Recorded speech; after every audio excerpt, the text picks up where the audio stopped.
ಓಂ ಶಾಂತಿ. ಇಂದಿನ ದಿನಾಂಕ 16/6/2025. ಪ್ರಾರ್ಥ ಮುರುಳಿ ಬಾಪ್ತಾದ ಮಧುಬನ. ಮಧುರ ಮಕ್ಕಳೇ, ನಮಗೆ ಯಾವುದೇ ದೇಹದಾರಿಯು ಓದಿಸುತ್ತಿಲ್ಲ. ಅಶರೀರಿ ತಂದೆಯೇ ಶರೀರದಲ್ಲಿ ಪ್ರವೇಶ ಮಾಡಿ ವಿಶೇಷವಾಗಿ ನಮಗೆ ಓದಿಸಲು ಬಂದಿದ್ದಾರೆ ಎಂಬ ಖುಷಿಯಲ್ಲಿ ಸದಾ ಇರಿ. ಪ್ರಶ್ನೆ: ನೀವು ಮಕ್ಕಳಿಗೆ ಜ್ಞಾನದ ಮೂರನೆಯ ನೇತ್ರವು ಸಿಕ್ಕಿದೆ ಏಕೆ? ಉತ್ತರ: ನಮಗೆ ನಮ್ಮ ಶಾಂತಿಧಾಮ ಮತ್ತು ಸುಖಧಾಮವನ್ನು ನೋಡುವುದಕ್ಕಾಗಿ ಜ್ಞಾನದ ಮೂರನೆಯ ನೇತ್ರವು ಸಿಕ್ಕಿದೆ. ಈ ಸ್ಥೂಲ ಕಣ್ಣುಗಳಿಂದ ಹಳೆಯ ಪ್ರಪಂಚ, ಮಿತ್ರ ಸಂಬಂಧಿ ಮೊದಲಾದವರು ಕಾಣಿಸುತ್ತಾರೆಯೋ ಅವರೆಲ್ಲರಿಂದ ಬುದ್ಧಿಯನ್ನು ತೆಗೆಯಬೇಕಾಗಿದೆ. ತಂದೆಯು ನಮ್ಮನ್ನು ಕೆಸರಿನಿಂದ ಹೊರತೆಗೆದು ಹೂಗಳನ್ನಾಗಿ ಮಾಡಲು ಬಂದಿದ್ದಾರೆ. ಅಂದ ಮೇಲೆ ಇಂತಹ ತಂದೆಗೆ ಬಹಳ ಗೌರವವನ್ನಿಡಬೇಕಾಗಿದೆ. ಓಂ ಶಾಂತಿ. ಶಿವ ಭಗವಾನುವಾಚ: ಮಕ್ಕಳ ಪ್ರತಿ ಶಿವ ಭಗವಂತನಿಗೆ ಸತ್ಯ ತಂದೆ ಎಂದು ಅವಶ್ಯವಾಗಿ ಹೇಳುತ್ತಾರೆ, ಏಕೆಂದರೆ ರಚಯಿತನಲ್ಲವೇ. ಭಗವಾನ್ ಭಗವತಿಯರನ್ನಾಗಿ ಮಾಡಲು ನೀವು ಮಕ್ಕಳಿಗೆ ಭಗವಂತನು ಓದಿಸುತ್ತಾರೆ. ಇದನ್ನು ಪ್ರತಿಯೊಬ್ಬರೂ ಬಹಳ ಚೆನ್ನಾಗಿ ಅರಿತಿದ್ದೀರಿ. ತಮ್ಮ ಶಿಕ್ಷಕರನ್ನು, ವಿದ್ಯೆಯನ್ನು ಮತ್ತು ಅದರ ಫಲಿತಾಂಶವನ್ನು ತಿಳಿಯದೇ ಇರುವಂತಹ ವಿದ್ಯಾರ್ಥಿಗಳು ಯಾರೂ ಇರುವುದಿಲ್ಲ. ನಿಮಗೆ ಭಗವಂತನೇ ಓದಿಸುತ್ತಾರೆ. ಅಂದ ಮೇಲೆ ಮಕ್ಕಳಿಗೆ ಎಷ್ಟೊಂದು ಖುಷಿ ಇರಬೇಕು. ಆದರೆ ಈ ಖುಷಿಯು ಏಕೆ ಸ್ಥಿರವಾಗಿರುವುದಿಲ್ಲ? ನಿಮಗೆ ತಿಳಿದಿದೆ, ಯಾವುದೇ ದೇಹಧಾರಿ ಮನುಷ್ಯರು ನಮಗೆ ಓದಿಸುತ್ತಿಲ್ಲ. ಅಶರೀರಿ ತಂದೆಯು ಶರೀರದಲ್ಲಿ ಪ್ರವೇಶ ಮಾಡಿ ನೀವು ಮಕ್ಕಳಿಗೆ ಓದಿಸಲು ಬಂದಿದ್ದಾರೆ. ಭಗವಂತನೇ ಬಂದು ಓದಿಸುತ್ತಾರೆಂಬುದು ಮತ್ಯಾರಿಗೂ ತಿಳಿದಿಲ್ಲ. ನಾವು ಭಗವಂತನ ಮಕ್ಕಳಾಗಿದ್ದೇವೆ. ನಮಗೆ ಅವರೇ ಓದಿಸುತ್ತಾರೆ. ಅವರು ಜ್ಞಾನಸಾಗರನೂ ಆಗಿದ್ದಾರೆ ಎಂಬುದನ್ನು ನೀವು ತಿಳಿದುಕೊಂಡಿದ್ದೀರಿ. ಶಿವ ತಂದೆಯ ಸನ್ಮುಖದಲ್ಲಿ ಕುಳಿತಿದ್ದೀರಿ. ಆತ್ಮಗಳು ಮತ್ತು ಪರಮಾತ್ಮನು ಈ ಸಮಯದಲ್ಲಿಯೇ ಮಿಲನ ಮಾಡುತ್ತಿರಬೇಕು. ಆದರೆ ಇಲ್ಲಂತೂ ಇಂತಿಂಥವರು ಇದ್ದಾರೆ. ತಂದೆಯನ್ನು ಮರೆತೇ ಹೋಗುತ್ತಾರೆ. ಏನನ್ನು ತಿಳಿದುಕೊಂಡಿಲ್ಲ. ಬಹಳ ಮಕ್ಕಳು ಇದನ್ನು ಮರೆತು ಹೋಗುತ್ತಾರೆಂದು ಸ್ವಯಂ ಭಗವಂತನೇ ಹೇಳುತ್ತಾರೆ. ಇಲ್ಲದೆ ಹೋದರೆ ಆ ಖುಷಿ ಇರಬೇಕಲ್ಲವೇ? ನಾವು ಭಗವಂತನ ಮಕ್ಕಳಾಗಿದ್ದೇವೆ. ಅವರೇ ನಮಗೆ ಓದಿಸುತ್ತಿದ್ದಾರೆ. ಮಾಯೆಯು ಎಷ್ಟು ಪ್ರಬಲವಾಗಿದೆ, ಸಂಪೂರ್ಣವಾಗಿ ಮರೆಸಿಬಿಡುತ್ತದೆ. ಈ ಕಣ್ಣುಗಳಿಂದ ಯಾವ ಪ್ರಪಂಚ, ಮಿತ್ರ ಸಂಬಂಧಿ ಮೊದಲಾದವರನ್ನು ನೋಡುತ್ತೀರೋ ಅದರ ಕಡೆ ಬುದ್ಧಿಯು ಹೊರಟು ಹೋಗುತ್ತದೆ. ನೀವು ಮಕ್ಕಳಿಗೆ ಈಗ ತಂದೆಯು ಮೂರನೆಯ ನೇತ್ರವನ್ನು ಕೊಡುತ್ತಾರೆ. ನೀವು ಶಾಂತಿಧಾಮ, ಸುಖಧಾಮವನ್ನು ನೆನಪು ಮಾಡಿ. ಇದು ದುಃಖಧಾಮ, ಚೀಚಿ ಪ್ರಪಂಚವಾಗಿದೆ. ನೀವು ತಿಳಿದುಕೊಂಡಿದ್ದೀರಿ, ಭಾರತವು ಸ್ವರ್ಗವಾಗಿತ್ತು, ಈಗ ನರಕವಾಗಿದೆ. ತಂದೆಯು ಮತ್ತೆ ಬಂದು ಹೂಗಳನ್ನಾಗಿ ಮಾಡುತ್ತಾರೆ. ಅಲ್ಲಿ ನಿಮಗೆ 21 ಜನ್ಮಗಳಿಗಾಗಿ ಸುಖವು ಸಿಗುತ್ತದೆ. ಇದಕ್ಕಾಗಿಯೇ ನೀವು ಓದುತ್ತಿದ್ದೀರಿ. ಆದರೆ ಪೂರ್ಣ ರೀತಿಯಲ್ಲಿ ಓದದೇ ಇರುವ ಕಾರಣ ಇಲ್ಲಿಯ ಹಣ, ಅಧಿಕಾರ ಮೊದಲಾದವುಗಳಲ್ಲಿಯೇ ಬುದ್ಧಿಯು ಸಿಕ್ಕಿ ಹಾಕಿಕೊಳ್ಳುತ್ತದೆ. ಅದರಿಂದ ಬುದ್ಧಿಯು ದೂರವಾಗುವುದೇ ಇಲ್ಲ. ತಂದೆಯು ತಿಳಿಸುತ್ತಾರೆ, ಶಾಂತಿಧಾಮ, ಸುಖಧಾಮದ ಕಡೆ ಬುದ್ಧಿಯನ್ನಿಡಿ. ಆದರೆ ಬುದ್ಧಿಯು ಈ ಕೊಳಕು ಪ್ರಪಂಚದ ಕಡೆಯೇ ಸಿಕ್ಕಿ ಹಾಕಿಕೊಂಡಿದೆ, ಬಿಡುತ್ತಿಲ್ಲ. ಬಲೆ ಇಲ್ಲಿ ಕುಳಿತಿದ್ದಾರೆ, ಆದರೂ ಸಹ ಹಳೆಯ ಪ್ರಪಂಚದಿಂದ ಬುದ್ಧಿಯು ದೂರವಾಗಿಲ್ಲ. ಪವಿತ್ರ ಹೂಗಳನ್ನಾಗಿ ಮಾಡಲು ತಂದೆಯು ಬಂದಿದ್ದಾರೆ. ಬಾಬಾ ನಮ್ಮನ್ನು ಪವಿತ್ರರನ್ನಾಗಿ ಮಾಡಿ ಪವಿತ್ರ ಪ್ರಪಂಚದಲ್ಲಿ ಕರೆದುಕೊಂಡು ಹೋಗುತ್ತಾರೆಂದು ನೀವು ಮುಖ್ಯವಾಗಿ ಪವಿತ್ರತೆಗಾಗಿಯೇ ಹೇಳುತ್ತೀರಿ. ಅಂದ ಮೇಲೆ ಇಂತಹ ತಂದೆಯ ಪ್ರತಿ ಎಷ್ಟೊಂದು ಗೌರವವನ್ನಿಡಬೇಕೋ? ವಾಸ್ತವದಲ್ಲಿ ತಂದೆಗೆ ಬಲಿಯಾರಿಯಾಗಿ ಬಿಡಬೇಕೋ? ಯಾರು ಪರಮಧಾಮದಿಂದ ಬಂದು ನಾವು ಮಕ್ಕಳಿಗೆ ಓದಿಸುತ್ತಾರೆ, ಮಕ್ಕಳಿಗಾಗಿ ಎಷ್ಟೊಂದು ಪರಿಶ್ರಮ ಪಡುತ್ತಾರೆ, ಒಮ್ಮೆಲೆ ಕೆಸರಿನಿಂದ ಹೊರ ತೆಗೆಯುತ್ತಾರೆ. ನೀವೀಗ ಹೂಗಳಾಗುತ್ತಿದ್ದೀರಿ. ಕಲ್ಪಕಲ್ಪವೂ ನಾವು ಈ ರೀತಿ ಹೂಗಳಾಗುತ್ತೇವೆಂದು ನಿಮಗೆ ತಿಳಿದಿದೆ. ಮನುಷ್ಯರಿಂದ ದೇವತೆಗಳನ್ನಾಗಿ ಮಾಡಿದರು ಸದ್ಗುರು ಎಂದು ಹೇಳುತ್ತಾರೆ. ಈಗ ನಮಗೆ ಆ ತಂದೆಯೇ ಓದಿಸುತ್ತಿದ್ದಾರೆ. ಇಲ್ಲಿ ನಾವು ಮನುಷ್ಯರಿಂದ ದೇವತೆಗಳಾಗಲು ಬಂದಿದ್ದೇವೆ. ಈಗ ನಿಮಗೆ ಇದು ಅರ್ಥವಾಗಿದೆ. ನಾವು ಸ್ವರ್ಗವಾಸಿಗಳಾಗಿದ್ದೆವು ಎಂಬುದು ಮೊದಲು ತಿಳಿದಿರಲಿಲ್ಲ. ಈಗ ತಂದೆಯು ತಿಳಿಸಿದ್ದಾರೆ. ಮಕ್ಕಳೇ, ನೀವು ರಾಜ್ಯ ಮಾಡುತ್ತಿದ್ದೀರಿ. ನಂತರ ರಾವಣನು ರಾಜ್ಯವನ್ನು ಕಸಿದುಕೊಂಡಿದ್ದಾನೆ. ನೀವೇ ಬಹಳ ಸುಖವನ್ನು ನೋಡಿದ್ದೀರಿ. ನಂತರ 84 ಜನ್ಮಗಳನ್ನು ತೆಗೆದುಕೊಳ್ಳುತ್ತಾ ಏಣಿಯನ್ನು ಕೆಳಗಿಳಿಯುತ್ತೀರಿ. ಇದು ಚೀಚಿ ಪ್ರಪಂಚವಾಗಿದೆ. ಎಷ್ಟೊಂದು ಮಂದಿ ಮನುಷ್ಯರು ದುಃಖಿಯಾಗಿದ್ದಾರೆ. ಲಕ್ಷಾಂತರ ಮಂದಿ ಹಸಿವಿನಿಂದ ಸಾಯುತ್ತಿರುತ್ತಾರೆ. ಏನೂ ಸುಖವಿಲ್ಲ. ಬಲೆ ಎಷ್ಟೇ ಧನವಂತರಿರಬಹುದು, ಆದರೂ ಸಹ ಈ ಅಲ್ಪಕಾಲದ ಸುಖವು ಕಾಗವಿಷ್ಟ ಸಮಾನ ಸುಖವಾಗಿದೆ.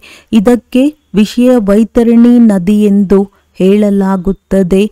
ಸ್ವರ್ಗದಲ್ಲಂತೂ ನೀವು ಬಹಳ ಸುಖಿಯಾಗಿರುತ್ತೀರಿ.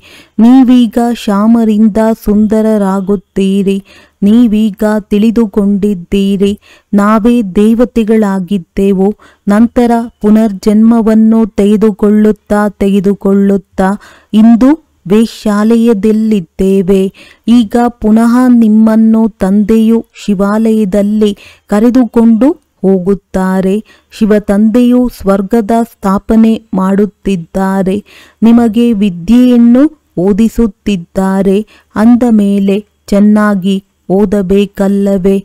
ಓದುತ್ತಾ ಚಕ್ರವನ್ನು ಬುದ್ಧಿಯಲ್ಲಿಟ್ಟುಕೊಂಡು ದೈವಿ ಗುಣಗಳನ್ನು ಧಾರಣೆ ಮಾಡಬೇಕಾಗಿದೆ. ನೀವು ಮಕ್ಕಳು ರೂಪಬಸಂತರಾಗಿದ್ದೀರಿ. ನಿಮ್ಮ ಬಾಯಿಂದ ಸದಾ ಜ್ಞಾನರತ್ನಗಳೇ ಬರಲಿ, ಕಲ್ಲುಗಳಲ್ಲ. ತಂದೆಯು ಹೇಳುತ್ತಾರೆ, ನಾನು ರೂಪಬಸಂತನಾಗಿದ್ದೇನೆ. ನಾನು ಪರಮಾತ್ಮನು ಜ್ಞಾನಸಾಗರನಾಗಿದ್ದೇನೆ. ವಿದ್ಯೆಯು ಆದಾಯದ ಮೂಲವಾಗುತ್ತದೆ. ಯಾವಾಗ ಓದಿ ವಕೀಲರು ವೈದ್ಯರಾಗುತ್ತಾರೆಯೋ ಆಗ ಲಕ್ಷಾಂತರ ರೂಪಾಯಿಗಳನ್ನು ಸಂಪಾದಿಸುತ್ತಾರೆ. ಒಬ್ಬ ವೈದ್ಯನು ತಿಂಗಳಿಗೆ ₹1,00,000 ಸಂಪಾದಿಸುತ್ತಾರೆ. ಅವರಿಗೆ ತಿನ್ನುವುದಕ್ಕೂ ಬಿಡುವಿರುವುದಿಲ್ಲ. ನೀವು ಸಹ ಓದುತ್ತಿದ್ದೀರಿ. ಅಂದ ಮೇಲೆ ನೀವು ಏನಾಗುತ್ತೀರಿ? ವಿಶ್ವದ ಮಾಲೀಕರು. ಅಂದ ಮೇಲೆ ಈ ವಿದ್ಯೆಯ ನಶೆ ಇರಬೇಕಲ್ಲವೇ? ನೀವು ಮಕ್ಕಳಿಗೆ ಮಾತನಾಡುವುದರಲ್ಲಿ ಎಷ್ಟೊಂದು ಘನತೆ ಇರಬೇಕು. ನೀವು ದೊಡ್ಡ ವ್ಯಕ್ತಿಗಳಾಗಿದ್ದೀರಲ್ಲವೇ? ರಾಜರ ಚಲನೆಯು ನೋಡಿ ಹೇಗಿರುತ್ತದೆ? ತಂದೆಯಂತೂ ಅನುಭವಿಯಾಗಿದ್ದಾರಲ್ಲವೇ? ರಾಜರಿಗೆ ಕಾಣಿಕೆಯನ್ನು ಕೊಡುತ್ತಾರೆಂದರೆ ಅವರೆಂದು ಕೈಯಲ್ಲಿ ತೆಗೆದುಕೊಳ್ಳುವುದಿಲ್ಲ. ಒಂದು ವೇಳೆ ತೆಗೆದುಕೊಳ್ಳುವಂತಿದ್ದರೆ ಕಾರ್ಯದರ್ಶಿಗೆ ಹೋಗಿ ಕೊಡಿ ಎಂದು ಸನ್ನೆ ಮಾಡುತ್ತಾರೆ. ಬಹಳ ಘನತೆಯಿಂದಿರುತ್ತಾರೆ. ಇವರಿಂದ ತೆಗೆದುಕೊಳ್ಳುತ್ತೇವೆಂದರೆ ಮತ್ತೆ ಇವರಿಗೆ ಹಿಂತಿರುಗಿಸಲು ಬೇಕಾಗುವುದು ಎಂದು ಬುದ್ಧಿಯಲ್ಲಿ ಸಂಕಲ್ಪವು ಬರುತ್ತದೆ. ಇಲ್ಲದಿದ್ದರೆ ಕೆಲವೊಮ್ಮೆ ತೆಗೆದುಕೊಳ್ಳುವುದೇ ಇಲ್ಲ. ಕೆಲವು ರಾಜರು ಪ್ರಜೆಗಳಿಂದ ಏನನ್ನು ತೆಗೆದುಕೊಳ್ಳುವುದಿಲ್ಲ. ಕೆಲವರಂತೂ ಬಹಳ ಲೂಟಿ ಮಾಡುತ್ತಾರೆ. ರಾಜರಲ್ಲಿಯೂ ಅಂತರವಿದೆ. ನೀವೀಗ ಸತ್ಯಯುಗಿ ಡಬಲ್ ಕಿರೀಟಧಾರಿ ರಾಜರಾಗುತ್ತೀರಿ. ಡಬಲ್ ಕಿರೀಟಕ್ಕಾಗಿ ಪವಿತ್ರತೆಯೂ ಬೇಕು. ಈ ವಿಕಾರಿ ಪ್ರಪಂಚವನ್ನು ಬಿಡಬೇಕಾಗಿದೆ. ನೀವು ಮಕ್ಕಳು ವಿಕಾರಗಳನ್ನು ಬಿಡುತ್ತೀರಿ. ವಿಕಾರಗಳನ್ನು ಯಾರೂ ಬಂದು ತಿಳಿದುಕೊಳ್ಳಲು ಸಾಧ್ಯವಿಲ್ಲ. ಒಂದು ವೇಳೆ ತಿಳಿಸದೆಯೇ ಬಂದು ಕುಳಿತುಕೊಳ್ಳುತ್ತಾರೆಂದರೆ ಅವರು ತಮ್ಮದೇ ನಷ್ಟವನ್ನುಂಟು ಮಾಡಿಕೊಳ್ಳುತ್ತಾರೆ. ಯಾರಿಗೇನು ತಿಳಿಯುತ್ತದೆ ಎಂದು ಚಾಲಾಕಿತನ ಮಾಡುತ್ತಾರೆ. ತಂದೆಯು ಬಲೆ ನೋಡಲಿ ನೋಡದಿರಲಿ, ಆದರೆ ತಾವೇ ಪಾಪಾತ್ಮರಾಗುತ್ತಾರಲ್ಲವೇ. ನೀವು ಪಾಪಾತ್ಮರಾಗಿದ್ದೀರಿ, ಈಗ ಪುರುಷಾರ್ಥದಿಂದ ಪುಣ್ಯಾತ್ಮರಾಗಬೇಕಾಗಿದೆ. ನೀವು ಮಕ್ಕಳಿಗೆ ಎಷ್ಟೊಂದು ಜ್ಞಾನವೂ ಸಿಕ್ಕಿದೆ. ಈ ಜ್ಞಾನದಿಂದ ನೀವು ವಿಷ್ಣುಪುರಿಯ ಮಾಲೀಕರಾಗುತ್ತೀರಿ. ತಂದೆಯು ಎಷ್ಟೊಂದು ಶೃಂಗಾರ ಮಾಡುತ್ತಾರೆ. ಸರ್ವಶ್ರೇಷ್ಠ ಭಗವಂತನು ಓದಿಸುತ್ತಾರೆಂದರೆ ಎಷ್ಟೊಂದು ಖುಷಿಯಿಂದ ಓದಬೇಕು. ಇಂತಹ ವಿದ್ಯೆಯನ್ನಂತೂ ಸೌಭಾಗ್ಯಶಾಲಿಗಳೇ ಓದುತ್ತಾರೆ ಮತ್ತು ಸರ್ಟಿಫಿಕೇಟನ್ನು ತೆಗೆದುಕೊಳ್ಳಬೇಕಾಗಿದೆ.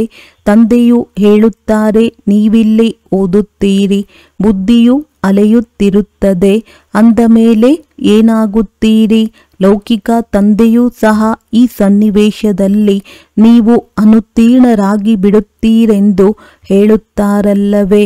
ಕೆಲವರಂತೂ ಓದಿ ಲಕ್ಷಾಂತರ ರೂಪಾಯಿಯನ್ನು ಸಂಪಾದಿಸುತ್ತಾರೆ. ಇನ್ನು ಕೆಲವರನ್ನು ನೋಡಿದರೆ ಕಷ್ಟಪಡುತ್ತಿರುತ್ತಾರೆ. ನೀವಂತೂ ಮಾತಾಪಿತರನ್ನು ಅನುಸರಿಸಬೇಕಾಗಿದೆ ಮತ್ತು ಯಾವ ಸಹೋದರರು ಚೆನ್ನಾಗಿ ಓದುವವರು ಮತ್ತು ಓದಿಸುವವರು ಅವರು ಇದೇ ಕರ್ತವ್ಯವನ್ನು ಮಾಡುತ್ತಾರೆ. ಪ್ರದರ್ಶನಿಯಲ್ಲಿ ಅನೇಕರಿಗೆ ಓದಿಸುತ್ತೀರಲ್ಲವೇ. ಮುಂದೆ ಓದಂತೆ ದುಃಖವು ಎಷ್ಟು ಹೆಚ್ಚಾಗುವುದೋ ಅಷ್ಟು ಮನುಷ್ಯರಿಗೆ ವೈರಾಗ್ಯವು ಬಂದು ಬಿಡುತ್ತದೆ. ಆಗ ಓದಲು ತೊಡಗುತ್ತಾರೆ. ದುಃಖದಲ್ಲಿ ಭಗವಂತನನ್ನು ಬಹಳ ನೆನಪು ಮಾಡುತ್ತಾರೆ. ದುಃಖದಲ್ಲಿ ಸಾಯುವ ಸಮಯದಲ್ಲಿ ಏ ರಾಮ, ಅಯ್ಯೋ ಭಗವಂತ ಎನ್ನುತ್ತಿರುತ್ತಾರಲ್ಲವೇ. ನೀವಂತೂ ಏನೂ ಮಾಡಬೇಕಾಗಿಲ್ಲ, ಏಕೆಂದರೆ ನೀವು ಖುಷಿಯಿಂದ ತಯಾರಿ ಮಾಡಿಕೊಳ್ಳುತ್ತೀರಿ. ಈ ಹಳೆಯ ಶರೀರವು ಬಿಟ್ಟು ಹೋದರೆ ನಾವು ನಮ್ಮ ಮನೆಗೆ ಹೋಗಿಬಿಡುತ್ತೇವೆ. ಅಲ್ಲಿ ಸುಂದರವಾದ ಶರೀರವು ಸಿಗುತ್ತದೆ. ಪುರುಷಾರ್ಥ ಮಾಡಿ ಓದಿಸುವವರಿಗಿಂತಲೂ ಮುಂದೆ ಹೋಗಬೇಕು. ಕೆಲವರು ಓದಿಸುವವರಿಗಿಂತಲೂ ಓದುವವರ ಸ್ಥಿತಿಯು ಚೆನ್ನಾಗಿರುತ್ತದೆ. ತಂದೆಯಂತೂ ಪ್ರತಿಯೊಂದು ಮಾತನ್ನು ತಿಳಿದುಕೊಂಡಿದ್ದಾರಲ್ಲವೇ. ನೀವು ಮಕ್ಕಳು ಸಹ ತಿಳಿದುಕೊಳ್ಳುತ್ತೀರಿ. ಅಂದ ಮೇಲೆ ತಮ್ಮನ್ನು ನೋಡಿಕೊಳ್ಳಿ, ನನ್ನಲ್ಲಿ ಯಾವ ಕೊರತೆ ಇದೆ. ಮಾಯೆಯ ವಿಘ್ನಗಳಿಂದ ಪಾರಾಗಬೇಕಾಗಿದೆ, ಅದರಲ್ಲಿ ಸಿಕ್ಕಿ ಹಾಕಿಕೊಳ್ಳಬಾರದು. ಮಾಯೆಯು ಬಹಳ ಶಕ್ತಿಶಾಲಿಯಾಗಿದೆ. ನಾವು ನಡೆಯಲು ಹೇಗೆ ಸಾಧ್ಯ ಎಂದು ಯಾರಾದರೂ ಹೀಗೆ ಯೋಚಿಸುವುದಾದರೆ ಮಾಯೆಯು ಅಂಥವರನ್ನು ಒಮ್ಮೆಲೆ ತಿಂದು ಬಿಡುತ್ತದೆ. ಗಜವನ್ನು ಆನೆ ಮೊಸಳೆ ತಿಂದಿತು, ಇದು ಈಗಿನ ಮಾತಲ್ಲವೇ. ಒಳ್ಳೊಳ್ಳೆಯ ಮಕ್ಕಳನ್ನು ಸಹ ಮಾಯಾರೂಪಿ ಮೊಸಳೆಯು ಒಂದೇ ಸಲ ನುಂಗಿಬಿಡುತ್ತದೆ. ತಮ್ಮನ್ನು ಬಿಡಿಸಿಕೊಳ್ಳಲು ಸಾಧ್ಯವಾಗುವುದಿಲ್ಲ. ನಾನು ಮಾಯೆಯ ಪೆಟ್ಟಿನಿಂದ ಬಿಡುಗಡೆಯಾಗಬೇಕೆಂದು ತಾವು ಯೋಚಿಸುತ್ತೀರಿ, ಆದರೆ ಮಾಯೆಯು ಬಿಡುಗಡೆಯಾಗಲು ಬಿಡುವುದಿಲ್ಲ. ಬಾಬಾ ನಮ್ಮನ್ನು ಈ ರೀತಿ ಹಿಡಿದುಕೊಳ್ಳದಿರಲಿ ಎಂದು ಮಾಯೆಗೆ ಹೇಳಿ ಎಂದು ಹೇಳುತ್ತಾರೆ. ಅರೆ, ಇದು ಯುದ್ಧದ ಮೈದಾನವಲ್ಲವೇ. ಮೈದಾನದಲ್ಲಿ ನಮಗೆ ಈಟಿ ಎಸೆಯಬಾರದೆಂದು ಇವರಿಗೆ ಹೇಳಿ ಎಂದು ಹೇಳುವುದುಂಟೆ. ಪಂದ್ಯದಲ್ಲಿ ನಮಗೆ ನಮ್ಮ ಕಡೆ ಚೆಂಡನ್ನು ಎಸೆಯಬೇಡಿ ಎಂದು ಹೇಳುತ್ತಾರೆಯೇ. ಈ ರೀತಿ ಹೇಳುವಂತಿದ್ದರೆ ಯುದ್ಧದ ಮೈದಾನದಲ್ಲಿ ಬಂದಿದ್ದೀರೆಂದರೆ ನೀವು ಒಡೆಯಿರಿ ಎಂದು ಹೇಳಿಬಿಡುತ್ತಾರೆ. ಅದೇ ರೀತಿ ಮಾಯೆಯೂ ಸಹ ಹೆಚ್ಚಿನದಾಗಿ ಹಿಂದೆ ಬೀಳುತ್ತದೆ. ನೀವು ಬಹಳ ಶ್ರೇಷ್ಠ ಪದವಿಯನ್ನು ಪಡೆಯಬಲ್ಲಿರಿ. ಭಗವಂತನೇ ಓದಿಸುತ್ತಾರೆ, ಇದು ಕಡಿಮೆ ಮಾತೇನು. ನಂಬರ್ ವಾರ್ ಪುರುಷಾರ್ಥದನುಸಾರ ಈಗ ನಿಮ್ಮದು ಏರುವ ಕಲೆಯಾಗುತ್ತದೆ. ನಮ್ಮ ಭವಿಷ್ಯದ ಜೀವನವನ್ನು ವಜ್ರ ಸಮಾನ ಮಾಡಿಕೊಳ್ಳಬೇಕು. ವಿಘ್ನಗಳನ್ನು ಕಳೆಯುತ್ತಾ ಹೋಗಬೇಕೆಂದು ಪ್ರತಿಯೊಬ್ಬ ಮಗುವು ಆಸಕ್ತಿಯನ್ನಿಡಬೇಕು. ಹೇಗಾದರೂ ಮಾಡಿ ತಂದೆಯಿಂದ ಆಸ್ತಿಯನ್ನು ತೆಗೆದುಕೊಳ್ಳಬೇಕಾಗಿದೆ. ಇಲ್ಲದಿದ್ದರೆ ನಾವು ಕಲ್ಪಾಂತರವೂ ಅನುತ್ತೀರ್ಣರಾಗಿ ಬಿಡುತ್ತೇವೆ. ತಿಳಿದುಕೊಳ್ಳಿ. ಯಾರಾದರೂ ಸಾಹುಕಾರರ ಮಗನಾಗಿದ್ದರೆ ತಂದೆಯು ಅವರನ್ನು ಈ ವಿದ್ಯಾಭ್ಯಾಸಕ್ಕಾಗಿ ತಡೆದರೆ ನಾವಂತೂ ಈ ಲಕ್ಷಾಂತರ ರೂಪಾಯಿಗಳನ್ನು ತೆಗೆದುಕೊಂಡು ಏನು ಮಾಡುವುದು? ನಮಗೆ ಬೇಅದ್ದಿನ ತಂದೆಯಿಂದ ವಿಶ್ವದ ರಾಜ್ಯಭಾಗ್ಯವನ್ನು ತೆಗೆದುಕೊಳ್ಳಬೇಕಷ್ಟೇ ಎಂದು ಹೇಳುತ್ತಾರಲ್ಲವೇ? ಈ ಲಕ್ಷಾಂತರ ಕೋಟ್ಯಾಂತರ ರೂಪಾಯಿಗಳೆಲ್ಲವೂ ಭಸ್ಮೀಭೂತವಾಗುವುದಿದೆ. ಕೆಲವರದ್ದು ಮಣ್ಣು ಪಾಲಾಗುವುದು, ಇನ್ನು ಕೆಲವರದ್ದು ಬೆಂಕಿಯಲ್ಲಿ ಸೇರುವುದು. ಇಡೀ ಸೃಷ್ಟಿರೂಪಿ ಬಿದುರಿನ ಕಾಡಿಗೆ ಬೆಂಕಿ ಬೀಳುವುದಿದೆ. ಇದೆಲ್ಲವೂ ರಾವಣನ ಲಂಕೆಯಾಗಿದೆ. ನೀವೆಲ್ಲರೂ ಸೀತೆಯರಾಗಿದ್ದೀರಿ. ಈಗ ರಾಮನೂ ಬಂದಿದ್ದಾರೆ.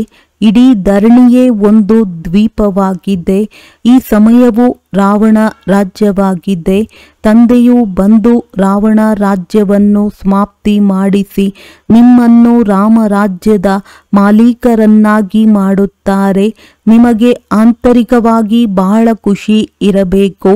ಗಾಯನವೂ ಇದೆ. ಅತೀಂದ್ರಿಯ ಸುಖವನ್ನು ಕೇಳಬೇಕೆಂದರೆ ಮಕ್ಕಳಿಂದ ಕೇಳಿ.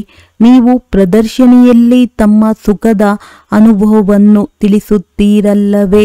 ನಾವು ಭಾರತವನ್ನು ಸ್ವರ್ಗವನ್ನಾಗಿ ಮಾಡುತ್ತಿದ್ದೇವೆ. ಶ್ರೀಮತದನುಸಾರ ಭಾರತದ ಸೇವೆ ಮಾಡುತ್ತಿದ್ದೇವೆ. ಎಷ್ಟೆಷ್ಟು ಶ್ರೀಮತದಂತೆ ನಡೆಯುತ್ತೀರೋ ಅಷ್ಟು ಶ್ರೇಷ್ಠರಾಗುವಿರಿ.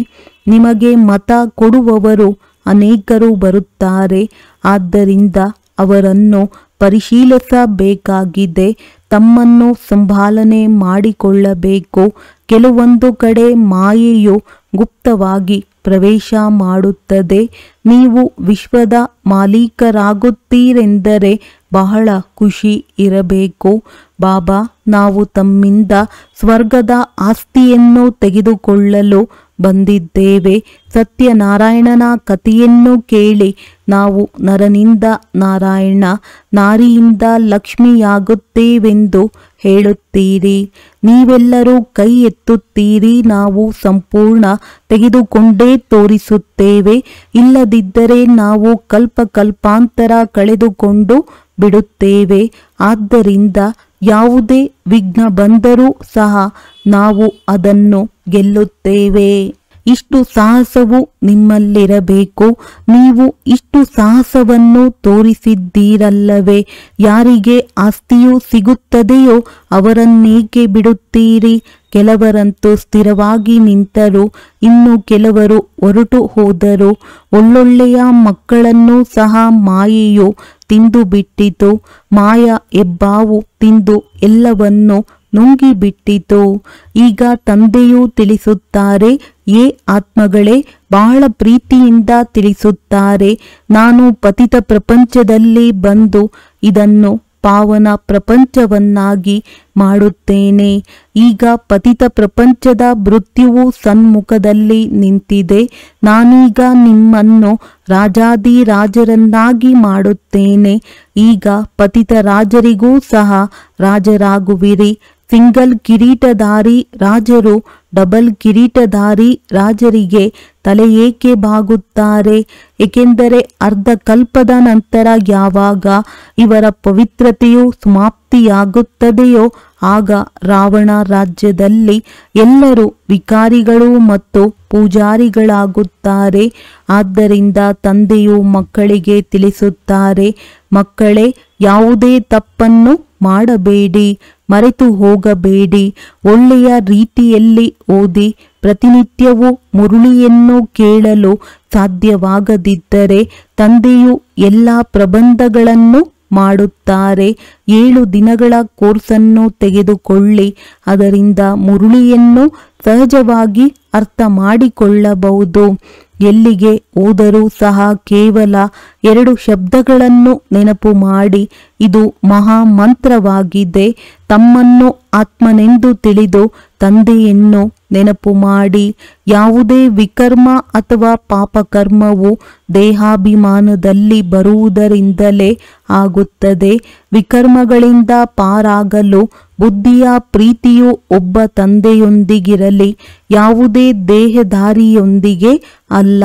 ಒಬ್ಬ ತಂದೆಯ ಜೊತೆ ಬುದ್ಧಿಯೋಗವಿರಲಿ. ಅಂತ್ಯದವರೆಗೂ ನೆನಪು ಮಾಡಬೇಕಾಗಿದೆ, ಆಗ ಯಾವುದೇ ವಿಕರ್ಮವಾಗುವುದಿಲ್ಲ. ಇದಂತೂ ಹಳೆಯದಾದ ದೇಹವಾಗಿದೆ, ಇದರ ಅಭಿಮಾನವನ್ನು ಬಿಟ್ಟು ಬಿಡಿ. ನಾಟಕವು ಪೂರ್ಣವಾಗುತ್ತಿದೆ. ಈಗ ನಮ್ಮ 84 ಜನ್ಮಗಳು ಮುಕ್ತಾಯವಾಯಿತು. ಇದು ಹಳೆಯ ಆತ್ಮ, ಹಳೆಯ ಶರೀರವಾಗಿದೆ. ತಮೋ ಪ್ರಧಾನರಿಂದ ಸತೋ ಪ್ರಧಾನರಾಗಬೇಕಾಗಿದೆ. ಆಗ ಶರೀರವೂ ಸಹ ಸತೋ ಪ್ರಧಾನವಾದದ್ದೇ ಸಿಗುತ್ತದೆ. ಆತ್ಮವನ್ನು ಸತೋ ಪ್ರಧಾನ ಮಾಡಿಕೊಳ್ಳಬೇಕೆಂಬ ಚಿಂತನೆಯೇ ಇರಲಿ. ತಂದೆಯು ಇಷ್ಟನ್ನು ತಿಳಿಸುತ್ತಾರೆ, ಮಕ್ಕಳೇ, ನನ್ನೊಬ್ಬನನ್ನೇ ನೆನಪು ಮಾಡಿ. ಇದೇ ಚಿಂತೆಯನ್ನಿಟ್ಟುಕೊಳ್ಳಿ. ಬಾಬಾ, ನಾವು ಉತ್ತೀರ್ಣರಾಗಿ ತೋರಿಸುತ್ತೇವೆ ಎಂದು ನೀವು ಹೇಳುತ್ತೀರಲ್ಲವೇ? ನಿಮಗೆ ತಿಳಿದಿದೆ, ತರಗತಿಯಲ್ಲಿ ಎಲ್ಲರಿಗೂ ಪ್ರಶಸ್ತಿಯೂ ಸಿಗುವುದಿಲ್ಲ. ಆದರೂ ಸಹ ಪುರುಷಾರ್ಥವನ್ನಂತೂ ಬಹಳ ಮಾಡುತ್ತಾರಲ್ಲವೇ? ಹಾಗೆಯೇ ನಾವು ನರನಿಂದ ನಾರಾಯಣನಾಗುವ ಸಂಪೂರ್ಣ ಪುರುಷಾರ್ಥ ಮಾಡಬೇಕು. ಕಡಿಮೆ ಏಕೆ ಮಾಡುವುದು ಎಂದು ನೀವು ಸಹ ತಿಳಿದುಕೊಳ್ಳುತ್ತೀರಿ.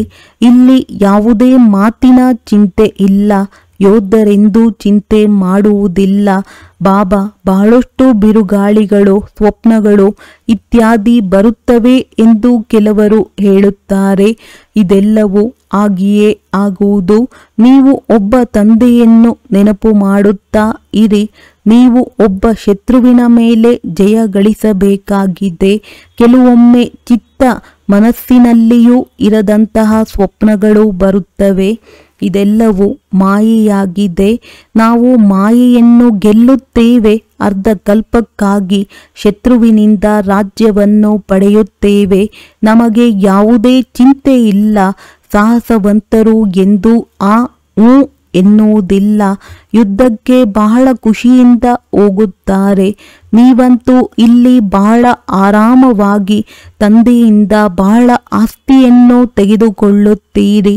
ಈ ಚೀಚಿ ಶರೀರದಿಂದ ನಾನು ನಿಮ್ಮನ್ನು ಕರೆದುಕೊಂಡು ಹೋಗಲು ಬಂದಿದ್ದೇನೆ. ನನ್ನನ್ನು ನೆನಪು ಮಾಡಿದರೆ ಪಾವನರಾಗುತ್ತೀರಿ. ಅಪವಿತ್ರ ಆತ್ಮವು ಹಿಂತಿರುಗಿ ಹೋಗಲು ಸಾಧ್ಯವಿಲ್ಲ. ಇವು ಹೊಸ ಮಾತುಗಳಾಗಿವೆ. ಒಳ್ಳೆಯದು. ಮಧುರಾತಿ ಮಧುರ ಅಗಲಿ ಹೋಗಿ ಮರಳಿ ಸಿಕ್ಕಿರುವಂತಹ ಮಕ್ಕಳಿಗೆ ಪಿತಾ ಬಾಪ್ ದಾದಾರವರ ನೆನಪು, ಪ್ರೀತಿ ಹಾಗೂ ನಮಸ್ತೆ. ಆತ್ಮೀಯ ಮಕ್ಕಳಿಗೆ ಆತ್ಮೀಯ ತಂದೆಯ ನಮಸ್ತೆ. ಧಾರಣೆಗಾಗಿ ಮುಖ್ಯ ಸಾರ: ವಿಕರ್ಮಗಳಿಂದ ಮುಕ್ತರಾಗಲು ಒಬ್ಬ ತಂದೆಯೊಂದಿಗೆ ಬುದ್ಧಿಯ ಪ್ರೀತಿಯನ್ನಿಡಬೇಕಾಗಿದೆ. ಈ ಅರಿದು ಹೋಗಿರುವ ದೇಹದ ಅಭಿಮಾನವನ್ನು ಬಿಟ್ಟು ಬಿಡಬೇಕಾಗಿದೆ. ನಾವು ಯೋಧರಾಗಿದ್ದೇವೆ. ಈ ಸ್ಮೃತಿಯಿಂದ ಮಾಯಾರೂಪಿ ಶತ್ರುವಿನ ಮೇಲೆ ವಿಜಯವನ್ನು ಹೊಂದಬೇಕಾಗಿದೆ. ಅದರ ಬಗ್ಗೆ ಚಿಂತೆ ಮಾಡಬಾರದು. ಮಾಯೆಯು ಗುಪ್ತ ರೂಪದಲ್ಲಿ ಪ್ರವೇಶ ಮಾಡುತ್ತದೆ.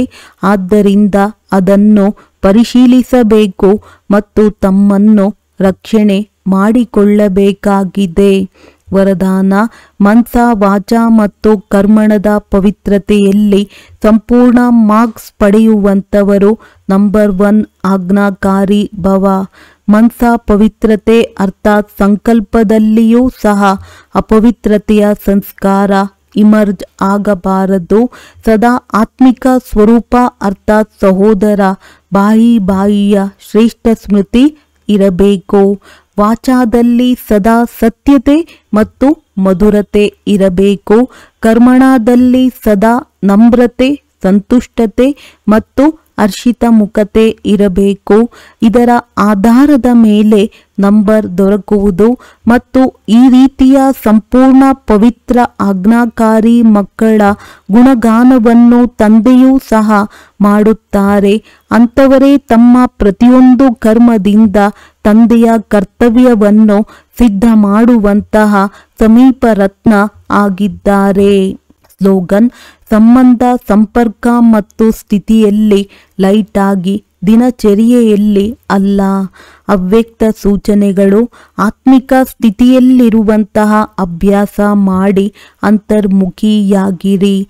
ಅಂತರ್ಮುಖಿ ಆತ್ಮ ಯಾವುದೇ ಪರಿಸ್ಥಿತಿ ಇರಲಿ, ಒಳ್ಳೆಯದಾಗಿರಲಿ ಕೆಟ್ಟದ್ದಾಗಿರಲಿ, ಆದರೆ ಪ್ರತಿ ಸಮಯ ಪ್ರತಿ ಪರಿಸ್ಥಿತಿಯಲ್ಲಿ ತನ್ನನ್ನು ಅಡ್ಜಸ್ಟ್ ಮಾಡಿಕೊಳ್ಳುತ್ತದೆ. ಒಬ್ಬಂಟಿ ಆಗಿರಲಿ ಅಥವಾ ಸಂಘಟನೆಯಲ್ಲಿ ಇರಲಿ, ಎರಡರಲ್ಲಿಯೂ ಅಡ್ಜಸ್ಟ್ ಆಗುವುದು ಇದು ಬ್ರಾಹ್ಮಣ ಜೀವನವಾಗಿದೆ. ಒಳ್ಳೆಯದು. ಓಂ ಶಾಂತಿ.